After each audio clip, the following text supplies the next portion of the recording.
한 목소리로 고백하겠습니다. 어떤 상황에서도 하나님이 답입니다. 한 번 더 고백하겠습니다. 어떤 상황에서도 하나님이 답입니다. 요즘 초등학생들은 하는지 안 하는지 잘 모르겠는데요. 예전에 눈높이라는 학습지가 있었죠. 요즘도 하는가요? 아마 여기 두 부류로 나누실 것 같아요. 눈높이를 시켜본 사람과 눈높이를 해본 사람과 아마 그렇게 나누어지지 않을까 생각이 듭니다. 제 때는 눈높이가 없었어요. 제가 딱 그 사이인데, 제 때는 공문수학이라는 게 있었는데, 어쨌든 그게 학생들의 눈높이에 맞추어서 하나하나 가르쳐 주겠다, 그런 의도죠. 의도는 정말 좋습니다. 또 엄밀한 의미에서 교육은 일괄적일 수가 없죠. 똑같은 3학년이라도 이 친구와 저 친구의 상황이 다르고 생각이 다르고, 그러니까 그에 맞는 눈높이 교육이 필요하죠. 한 사람을 봐도 그래요. 아이가 유치원 때, 또 아이가 초등학생이 되었을 때, 아이가 사춘기 청소년 때, 또 청년이 되었을 때 우리가 해야 되는 교육들이 다 다르잖아요. 어떤 상담사가 그런 이야기를 하더라고요. 우리 아이는 사춘기가 참 없이 지냈어요. 굉장히 위험한 말일 수 있다, 그런 이야기를 하더라고요. 이제 자녀들이 보통 부모로부터 총 4가지 독립을 해야 된대요. 정서적 독립, 신체적 독립, 그리고 정신적 독립, 그리고 경제적 독립. 4가지 독립을 해야 되는데, 이 정서적 독립이 사춘기 때 이루어진다는 거죠. 정서적 독립이라는 게 딴 게 아니라, 그 전까지는 엄마가 좋다는 거 나도 좋다고 했는데, 이제 엄마가 좋은 건 난 싫은 거죠. 부모님이 좋은 거 이제 나는 싫은 거예요. 내 정서적으로 독립한다는 거죠. 그러니까 부모님 입장에서 제가 반항을 하네? 사춘기인가? 필요하다는 거예요. 그 나이대마다 그 상황에 따라 필요한 교육이 있다라는 거죠. 눈높이 교육 필요합니다. 하나님께서 이스라엘 백성들에게 하나님을 알려주시고 하나님이 어떤 분인지 그들에게 신앙을 알려주시는 그 과정들이 눈높이 교육이에요. 그때 상황마다 다르게 하십니다. 하나님이 이스라엘 백성들을 애굽에서 건져내실 때는요, 이스라엘 백성들이 하는 건 아무것도 없어요. 굳이 말하면 2사람, 모세와 아론을 통해서만 일을 하고, 이스라엘 백성들은 그냥 가자 그러니까 좋다 그러다가 바로 왕이 야 너 힘들게 할 거니까 하하 힘들어 그러고 있다가 나중에 또 가자 그러니까 네 가고, 거의 그거예요.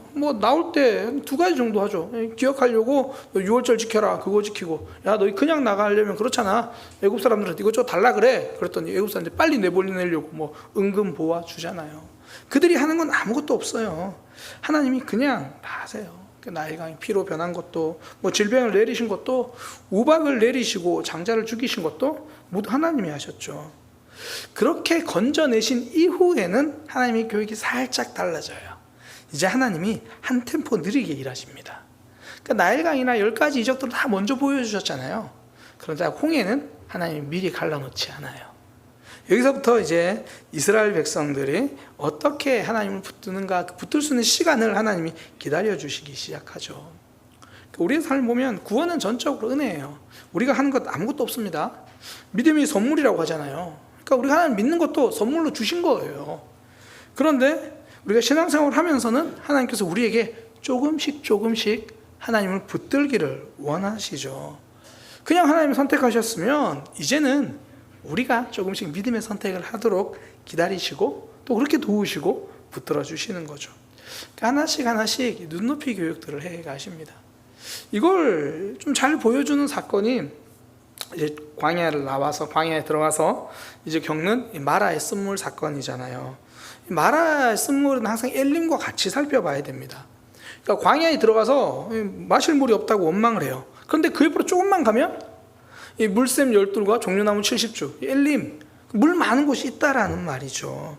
그러니까 하나님의 목적은 거기서 물을 주시려는 게 아니라 하나님을 알려주시려는 게 목적이라는 거죠. 하나하나 이제 눈높이 교육을 해 가십니다. 그 상황을 통해서 하나하나 알려주세요. 또 지난주까지 만나를 좀 살펴봤잖아요. 먹는 거 하나를 통해서도 진짜 많은 걸 알려주시죠. 공급하신 하나님, 안식일을 구별하는 것도, 또 만나를 잘 간수하라고 하면서 지속적으로 하나님을 붙들 수 있도록 해주시고, 하나님 먹는 거 하나 가지고도 진짜 참 다양하게 훈련을 시키세요. 근데 이건 우리 삶도 그런 것 같습니다. 한 가지를 통해서 우리를 여러 가지로 훈련시키세요. 뭐 때로는 돈 하나를 가지고 진짜 여러 모양으로 우리를 훈련시킬 때도 있고요. 주로 부모님들은 가장 많은 경우 있잖아요.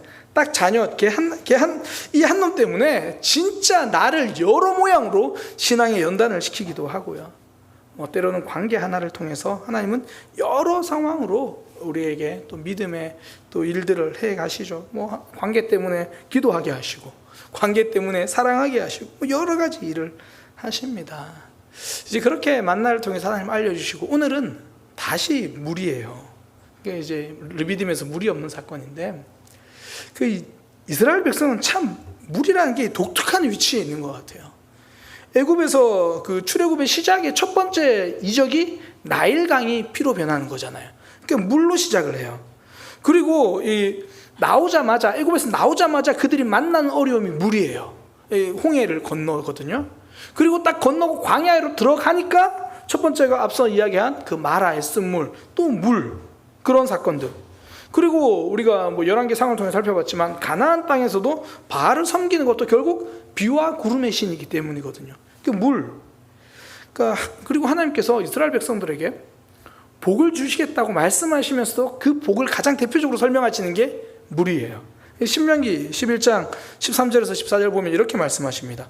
내가 오늘 너희에게 명하는 내 명령을 너희가 만일 청종하고 너희 하나님 여호와를 사랑하여 마음을 다하고 뜻을 다하고 섬기면, 하나님을 잘 섬기면 딱 첫 번째 말하시는 게 비를 내려주겠다, 그렇게 이야기를 해요.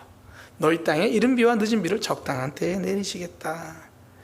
이스라엘 백성들은 물을 통해 하나님을 알아가고 하나님을 배워갑니다. 그게 이제 그 상황에서 물이 굉장히 중요하기 때문이거든요. 물이 핵심이니까 그걸 통해 계속 가르치시는 거예요. 뭐 오늘날로 말하면 자본주의 시대는 물질이겠죠. 뭐 그거 하나를 통해서. 또 이제 뭐 요즘엔 주로 상담 이야기 많이 하잖아요. 관계, 내 마음, 그걸 통해서 하나님께서 계속 여러 가지 또 일을 하시겠죠.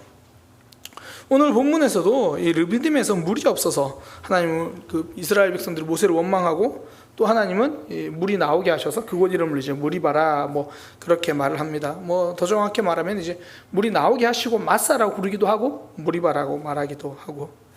그럼 하나님은 이번 이 르비딤의 사건을 통해서는 이스라엘 백성들에게 무엇을 교육하기를 원하실까? 계속 눈높이 교육을 해오시잖아요. 하나님은 이 르비딤 사건을 통해서 이스라엘 백성들이 무엇을 깨닫기를 원하실까? 좀 한 가지를 나누려고 하는데요. 하나님이 그들에게, 또 모세에게 알려주시고자 하는 바는 모든 상황 속에서 하나님이 답이다, 이걸 알려주시려고 하는 거예요. 삶에 다양한 문제가 찾아오고 다양한 일들이 있잖아요. 그런데 문제는 다양해도 답은 하나님 한 분이시다, 그거 말하려고 하는 겁니다. 어떤 상황에서도 하나님이 답이다. 먼저 본문 사건을 그냥 하나하나 살펴보고요, 좀 그 얘기를 하겠습니다. 먼저 출애굽기 17장 1절입니다. 보면 이스라엘 자손들이 이제 여호와의 명령대로 신광야를 떠나 르비딤의 장막을 쳤는데 마실 물이 없어요. 여호와의 명령대로 갔는데, 하나님의 명령을 따라 가는데 마실 물이 없는 것. 제가 이건 여러 번 말씀드렸던 기억이 있습니다. 하나님의 일하심이 꼭 눈에 보이는 삶의 형통으로 이어지지는 않는다라는 거예요.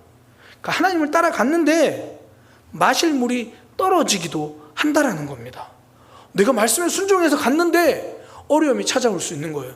그러면 어려움이 찾아왔다, 내가 하나님의 말씀을 잘못 들었나? 이렇게 볼 문제가 아니라는 거예요. 우리가 주일에 이 엘리야 말씀을 좀 살펴보고 있잖아요. 거기서도 하나님이 엘리야에게 가라고 해서 갔는데 그곳이 그릿 시내가예요. 물이 별로 없는 곳. 왜 그곳으로 인도하십니까? 마실 물은 없어도 하나님은 계시기 때문이죠. 그래서 엘리야에게 까마귀를 통해서 떡과 고기를 먹이시잖아요. 이스라엘 백성도 동일합니다. 하나님 말씀대로 갔는데 그 르비딤에 물이 없어요. 그래서 결국 거기서 물을 내시는 하나님을 경험하죠. 우리의 삶에도요, 말씀으로 아멘하고 갔는데 현실은 어려울 수 있어요. 뭐 그럴 때 있잖아요.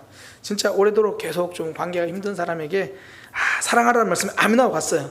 그래서 가가지고 미설아, 사실은 내가 넌 정말 미안해. 그랬더니 미설이가 마음이 바뀌어서 목사님, 그러면서 막 서로 막 껴안고 기도하고 막 회복되고 이러면 좋겠는데, 미설아, 사실은 미안해. 목사님 뭔 또 저한테 그러세요? 이럴 수 있다는 거예요. 아멘하고 갔는데 그 사람은 여전히 사납게 반응할 수 있어요. 왜 그렇습니까? 사랑하라는 말씀 내게 주신 말씀이지 저 사람 변화시켜 주겠다는 약속이 아니에요. 하나님은 나에게 관심이 있습니다. 내가 사랑하는 사람이 되는 것에 관심이 있죠. 우리는 내가 사랑해서 미사리를 변화시켜야지 여기 관심이 있잖아요. 그것이 아니라 그건 하나님 때 하나님이 하실 거고요. 우리가 말씀대로 가도 우리가 원하는 형통은 아닐 수 있습니다. 그러나 하나님은 그렇게 우리를 인도하시면서 우리가 하나님을 알아가게 하시는 거죠. 아니나 다를까 이스라엘 백성들 그렇게 르비딤 가서 물이 없으니까 바로 모세를 원망해요. 17장 2절에 보면 백성이 모세와 다투어 이르되 우리에게 물을 주어 마시게 하라. 이게 단순히 원망의 수준을 좀 넘어선 것 같아요. 모세와 다투었다 그러잖아요. 나중에 뒤에 보면 모세가 하나님 이러다가 백성들이 저에게 돌 던지겠는데요 이렇게 말할 정도로 좀 이번에는 반이 좀 격렬했던 것 같아요. 그러니까 이제 뭐 그 내용이 이제 17장 3절이잖아요. 거기서 백성이 목이 말라 물을 찾으며 모세에 대하여 원망하여 이르되 어찌하여 우리를 애굽에서 인도해 내 가지고 뭐 우리를 죽게 하느냐. 그때 모세는 답답하니까 모세도 뭐 어떻게 할 수 있는 게 없으니까 하나님께 부르짖잖아요. 17장 4절에 모세가 여호와께 부르짖어 이르되 내가 이 백성을 어떻게 하겠습니까? 하나님 그들이 조금 있으면 저에게 돌을 던지겠습니다. 그러니까 백성들의 좀 이 상황이 좀 과격했던 것 같아요. 근데 참 여기서 보면 우리가 리더가 뭐 하는 사람인지를 깨닫게 되죠. 하나님께 부르짖는 사람이 리더예요. 그러니까 백성들은 모세 탓해요. 근데 모세는 하나님께 부르짖죠. 그때 하나님이 모세에게 하나 주목해 보라고 말씀하시는 게 있어요. 그때 하나님이 모세의 시선을 돌리는 게 하나 있는데 바로 지팡이입니다. 출애굽기 17장 5절에 보면 여호와께서 모세에게 이르시되 백성 앞을 지나서 이스라엘 장로를 데리고 나일강을 치던 내 지팡이를 손에 잡고 가라. 그 지팡이를 향해서 콕 집어서 뭐라고 말씀하시냐면 나일강을 치던 지팡이래요. 하나님은 그 지팡이로 반석을 치라고 하시거든요. 17장 6절에 보면 너는 그 반석을 치라. 그 나일강을 치던 그 지팡이를 가지고 그 반석을 치라. 그러면 물이 나올 거다. 하나님은 지금 모세가 가진 지팡이 그걸로 물을 나오게 하시는데 그걸 야 너 지팡이 있잖아. 너 손에 쥔 지팡이 있잖아. 그걸로 반석을 쳐라. 이렇게 말하지 않고 그 지팡이를 이렇게 수식합니다. 이렇게 설명하는 거예요. 야 나일강을 치던 그 지팡이 있잖아. 그 지팡이로 출애굽 때 나일강을 피로 만들었거든요. 출애굽 7장 20절 모세와 아론이 여호와께서 명령하신 대로 행하여 바로와 그의 신하의 목전에서 지팡이를 들어 나일강을 치니 그 물이 곧 피로 변하고. 하나님은 애굽에서 그 지팡이로 나일강을 피로 만들기도 하셨습니다. 그리고 이스라엘 백성들을 대적한 이들을 혼내주는 데 사용하신 거예요. 그리고는 이제 그 지팡이로 이제 물을 내라고 하시는 거예요. 근데 이 지팡이는요, 홍해를 갈라뜰 때도 사용됐어요. 출애굽기 14장 15절에서 16절. 여호와께서 모세에게 이르시되 너는 어찌하여 내게 부르짖느냐. 이스라엘 자손에게 명령하여 앞으로 나아가게 하고 지팡이를 들고 손을 바다 위로 내밀어. 그리고 그 홍해가 갈라집니다. 하나님은 나일강을 피로 만드실 때도 홍해를 가르실 때도 모세의 지팡이를 사용하셨어요. 그리고 지금 모세에게 그 순간을 기억하라고 하는 거예요.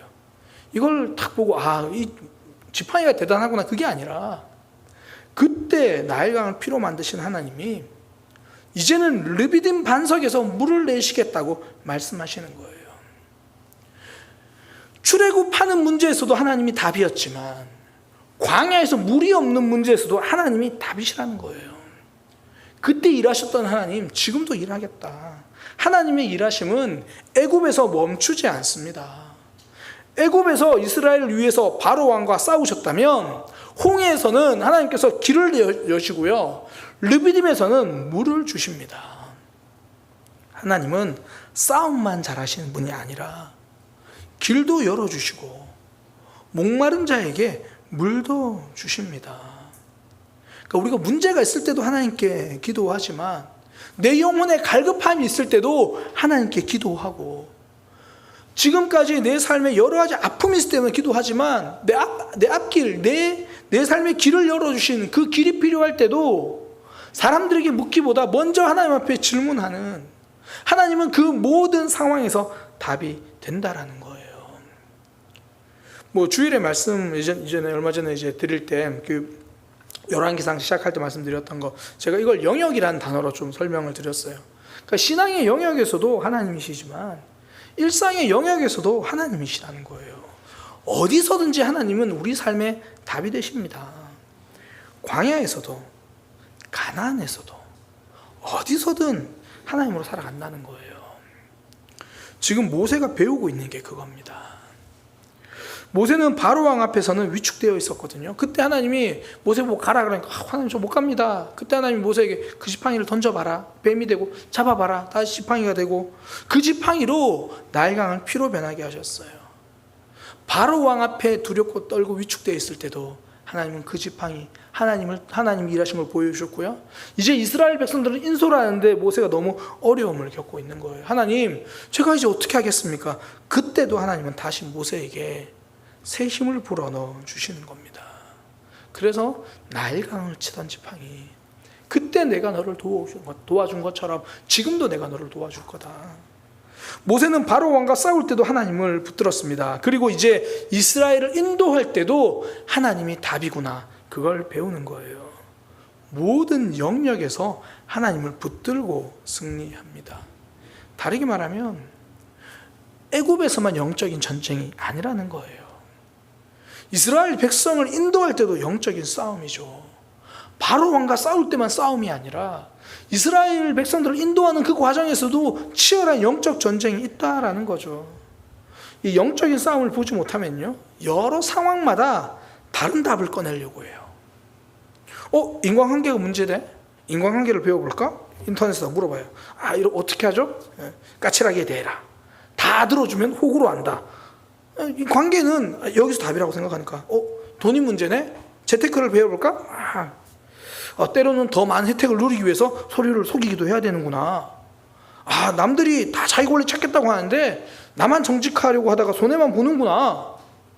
그 영역은 다른 데서 답을 찾으려고 하니까.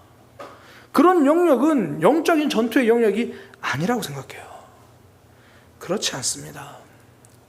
애굽에서도 하나님으로 승리했고요, 광야에서도 결국 하나님 붙들고 가야 승리한다라는 거예요. 거기서도 영적인 전투였고 여기서도 그것이 영적인 문제, 영적인 전투라는 것, 그걸 그렇게 이해하는 거죠. 그러니까 영적인 전투라는 게 이게 내가 이제 저 사람과의 관계, 이거 영적인 전투야, 마귀야 물러가라, 그러면 안 돼요. 그런 의미가 아닙니다. 어떤 교회는 교회가 좀 큰 교회에서 체육대회를 했는데 팀을 여러 개를 나눴어요. 원체 교회가 크니까 각자 이제 응원 구호도 만들고 응원하는데 이기려고 이제 신나는 찬양을 하면서 좀 응원가로 부르는 거예요. 마귀들과 싸울지라 죄악 벗은 형제요. 옆에 있는 성도가 마귀라는 것도 아니고, 그러니까 영적인 싸움을 한다는 게 그 사람과 싸운다는 게 아니고요. 우리 좀 적용적인 의미로 보면 내 안에서 내면의 영적인 치열한 싸움을 한다라는 겁니다. 다른 사람과 싸우는 게 아니라. 성도에게 가장 치열한 전쟁터는요, 가정이 아니라 바로 내면이어야 합니다. 여기서도 결국 하나님이 답이거든요. 이 정답을, 내면 치열한 전투 끝에 결국 하나님이라는 정답을 꺼내서 가지고 나오는 거예요. 내 감정이냐 말씀이냐? 말씀이구나. 내 욕심이냐 하나님의 마음이냐? 하나님의 마음이구나. 이익이냐 거룩이냐? 거룩이구나. 하나하나 그 속에서 씨름하고 몸부림쳐서 결국 그 모든 상황 속에서 그래, 하나님이야, 이 답을 고백하는 것, 이게 성도의 삶이고 이것이 영적인 전투예요. 지금 돈이 없는데요? 이건 상황이죠. 그럼 이걸 영적인 전투의 영역으로 볼 수 있어야 한다는 겁니다.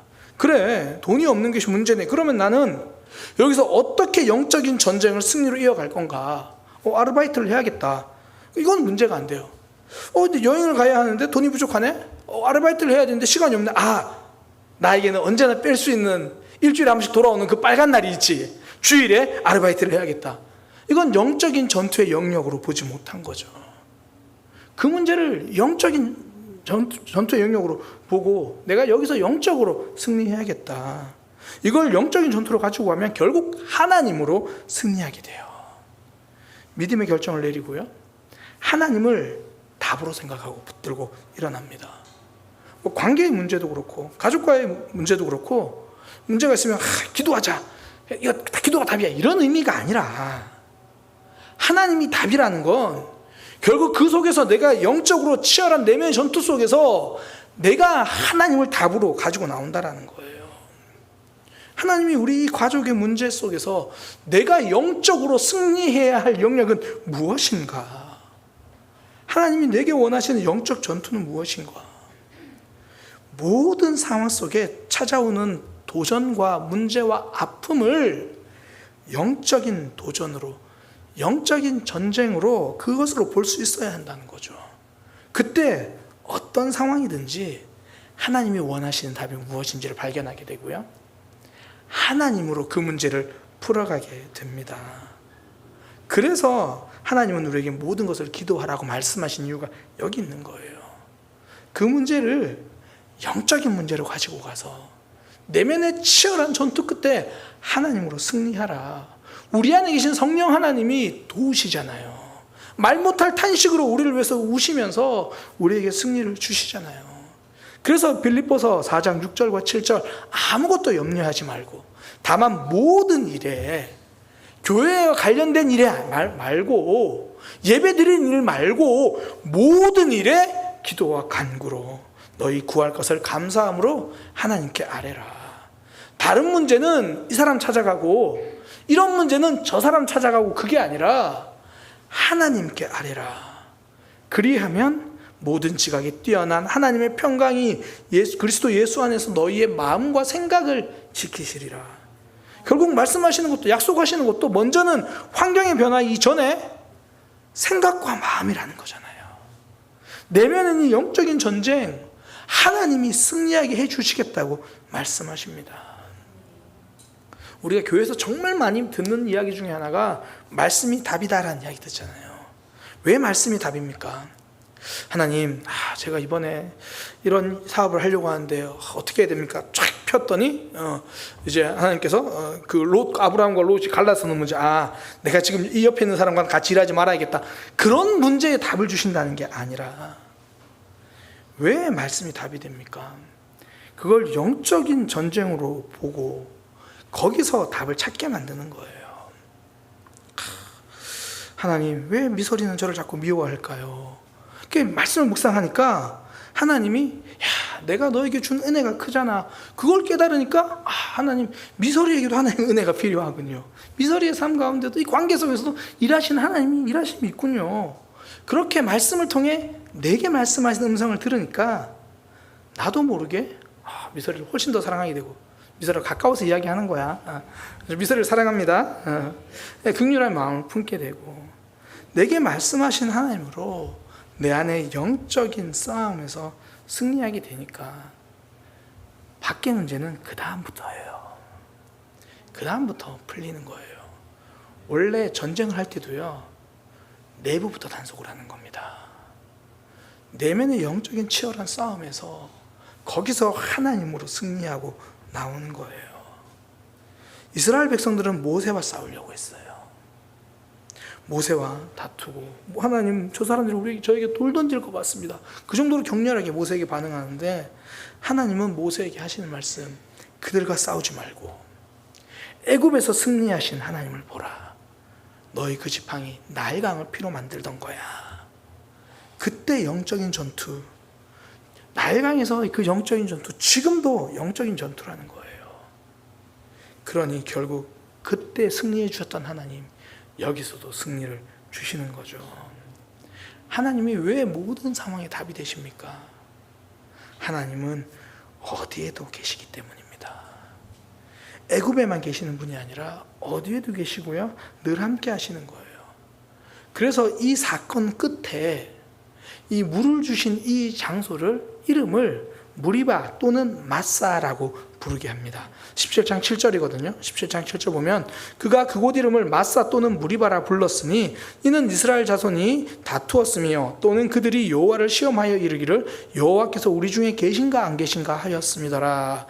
이 무리바라는 이름의 뜻은 다툼이란 뜻이고요, 마사라는 이름의 뜻은 시험이란 뜻입니다. 이스라엘 백성들 입장에서 모세에게 돌을 던질 것처럼 그렇게 말하지만 내면에는 어떤 마음이 있냐면, 하나님이 우리와 함께 하시는 건 맞아? 지금 그런 마음이 있었다라는 거예요. 그들이 여호와를 시험하기에 이르기를 여호와께서 우리 중에 계신가 안 계신가. 하나님은 모세에게 지금 나일강을 치는 지팡이를 통해서 나일강에도 애굽에서 내가 너희와 함께 했던 그 하나님이 지금 이 르비딤에도 함께하고 계신다라는 거예요. 내 삶에 어려움이 찾아왔습니다. 하나님은 지금 어디 계십니까? 하나님은 지금 여기 계십니다. 하나님 늘 함께 하십니다. 그러니 모든 상황에 답이 되죠. 내가 관계 속에서 힘들어하고 내가 무너져서 울고 있는 그 순간에 하나님 어디 계십니까? 하나님 그때도 내 안에 계십니다. 그러니 성도는 거절 속에서 다시 일어나는 거예요. 그러니 성도는 아픔 속에 다시 일어나는 거예요. 그때 하나님 어디 계십니까? 그때 하나님 우리 속에 계십니다. 그 내용이 시편 121편 6절에서 8절 그런 내용이잖아요. 낮의 해가 너를 상하게 하지 아니하고 밤의 달도 너를 해치지 않을 거다. 낮이나 밤이나 언제 어디나 하나님이 함께 하신다. 그래서 8절에 결론적으로 여호와께서 너의 출입을 지금부터 영원까지 지키시리라. 네가 밟는 그 어느 곳에도 하나님이 함께 하시고 지킬 것이다. 모든 상황에 함께 계신 하나님, 어떤 상황에서도 우리에게 답이 되십니다. 이걸 진짜 많이 경험한 믿음의 사람이 다윗이잖아요. 그래서 다윗의 고백, 여호와는 나의 목자시니 내가 부족함이 없는데 그가 나를 푸른 풀밭에 누이기도 하시지만 사망의 음침한 골짜기에서도 하나님이 답이 된다는 거죠. 시편 23편 4절에 내가 사망의 음침한 골짜기를 다닐지라도 해를 두려워하지 않을 것은 주께서 나와 함께 하심이라. 주의 지팡이와 막대기가 그때도 나를 안위하시느니라. 우리 인생의 하나님은 과거에만 답이 되신 분이 아니라 지금도 답이 되십니다. 교회 안에서 믿음 생활할 때만 답이 되시는 것이 아니라 내 삶의 모든 영역에서 하나님은 답이 되십니다. 경제적인 문제에서도요, 그 속에 있는 영적인 전쟁을 우리가 분별해서 하나님으로 승리하고 일어나는 거예요. 관계에서도 마찬가지고 가정에서도 마찬가지고 우리의 모든 영역에서 하나님 우리에게 말씀하십니다. 내가 너를 구원하였던 그 나일강의 지팡이를 기억하라. 내가 너를 구원하였던 그 십자가를 기억하라. 그 십자가가 관계에서도 답이 될 거다. 그 십자가가 너의 모든 삶에서 답이 될 거다. 볼지어다 내가 세상 끝날까지 너희와 항상 함께 있으리라. 언제나 함께 하신 하나님이 모든 상황에 답이 되십니다. 그것을 알기 때문에 우리는 오늘도 모든 것을 하나님께 내어놓고 기도할 겁니다. 그리고 내면의 치열한 영적인 전쟁에서 하나님으로 승리해서 하나님 붙들고 일어나 하나님 바라보며 걸어가는 그런 믿음의 삶, 오늘도 그런 시간 되기를 소망합니다. 기도하겠습니다. 하나님은 어떤 상황에서도 답이 되십니다. 나일강을 피로 만들 때만 일하셨던 하나님이 아니라, 홍해를 가를 때만 일하셨던 하나님이 아니라, 르비딤에 물이 없는 순간에도 하나님은 답이 되시고 하나님은 일하십니다. 모든 삶의 영역에서 하나님이 답이 되신다라는 것을 기억하고 그 하나님 붙들고 모든 상황을 영적인 치열한 전쟁임을 깨닫고 하나님으로 승리하는 믿음의 삶이 되게 하여 주옵소서. 예수님의 이름으로 기도드립니다. 아멘.